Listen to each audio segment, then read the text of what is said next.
Right, good evening everyone. So for those who don't know me, I'm Tom James, one of the co-organisers of Agile Northants, and currently working at RS Components.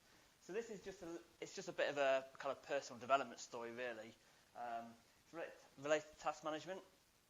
I've called it Conquering Task Management Overwhelm because that's what I was really, overwhelmed with the number of tasks. So I thought I'd put a cat in there. That cat's supposed to look overwhelmed. I'm not sure if it does. I thought it's the closest. I needed to get a cat in there, so I thought I'd put a cat in there. Because you've got to have a cat in your presentation, don't you?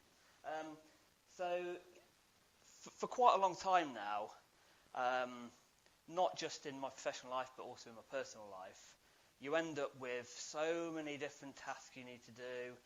You see the list getting bigger. You write them all down.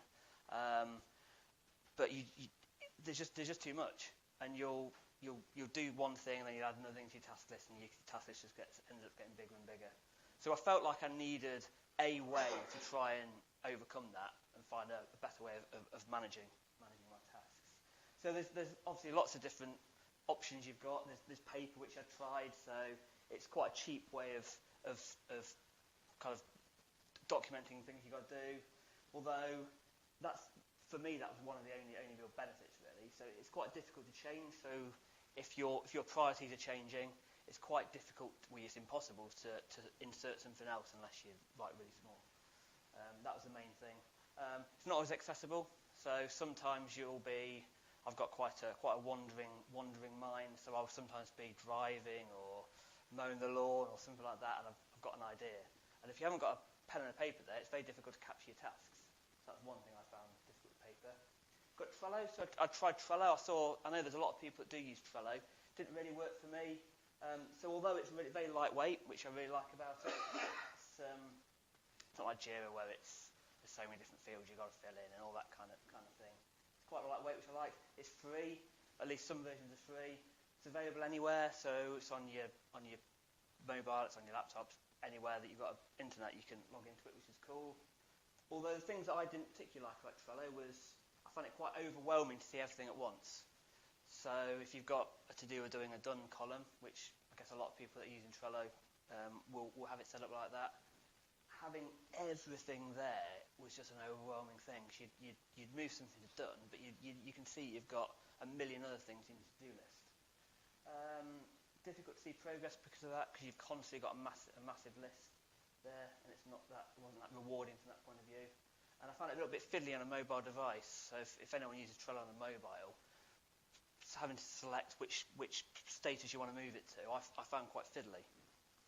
And then there's Todoist. So someone I used to work with, I regularly ask people, well, how do you manage your tasks? And this is one of the things that somebody who I work with was using. So it's a dedicated to-do list management tool. There is a license fee. There is a free version that's extremely cut down, so you pretty much have to pay for it. It's only about £35 a year, which I did start to pay for. It's available on a desktop and mobile, so wherever you are, you can use it. It's got a very focused view, so you can just see what you've got to do today, and you can see you've cleared that out, and that's a really nice feeling to say you're done for the day. You've finished all your tasks, and that's quite rewarding. It's easy to reprioritise because it's electronic. You can just change the order as much as you want, and you can easily modify due dates. So if you didn't get around to doing some things in a particular day that you want to do, you can easily move them to another day, which I found really nice. But there's lots of electronic tools like that, so I'm not saying that's the only thing, but it's something that's been working for me. But the problem was, so I did start to use it, and I'd paid my £35. I found that my list was just growing. It was still just growing and growing and growing. I'd be adding new tasks onto the top of it, and it wasn't really. I was kind of back to the issue I had with paper, where my list was getting massive, and I was adding more tasks on. It was a bit of a vicious cycle because I didn't really feel like I was getting anywhere still, even though I'd invested in the tool. So I thought there must be somebody that's using this tool really well. It must be ever between chair and keyboard. So I thought, it must be me that's not using it right, because they wouldn't sell this thing if it wasn't very good. So I found this guy called Carl Pauline, and I hadn't only just found him really within the last year. And he's got a series on YouTube. He's a productivity coach, but one of the things he coaches on is using Todoist to help with your productivity and task management. So it's got 3 basic principles really, and I found it really, really insightful. So the first one is you've got an inbox, so you collect all your tools for the day, throw them into your inbox, you can forget about them until you come to process them, and they're out of your mind. You process all your new items daily, and you review all of your tasks weekly. And I'll go into really briefly go into what those things are. It uses the getting things done principles as well. So David Allen. So David Allen came with getting things done. Sometimes called GTD.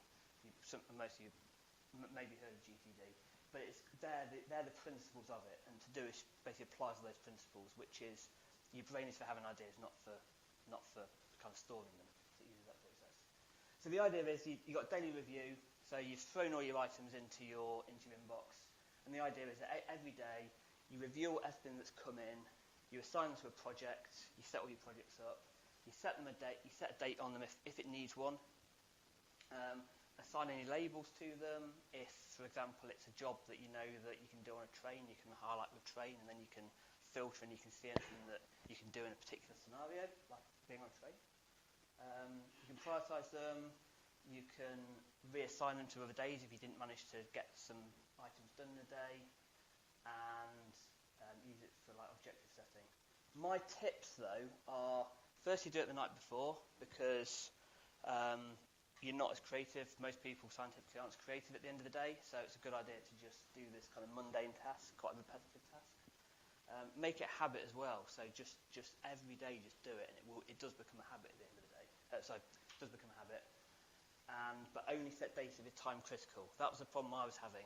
I was trying to assign dates to everything, and because I was trying to assign dates to everything, if there's one thing I didn't get done at the end of the day, it gradually just compounds and compounds and compounds, and you realise you've got 100 things to do that have just rolled over, and you stop using it because you're just overwhelmed again.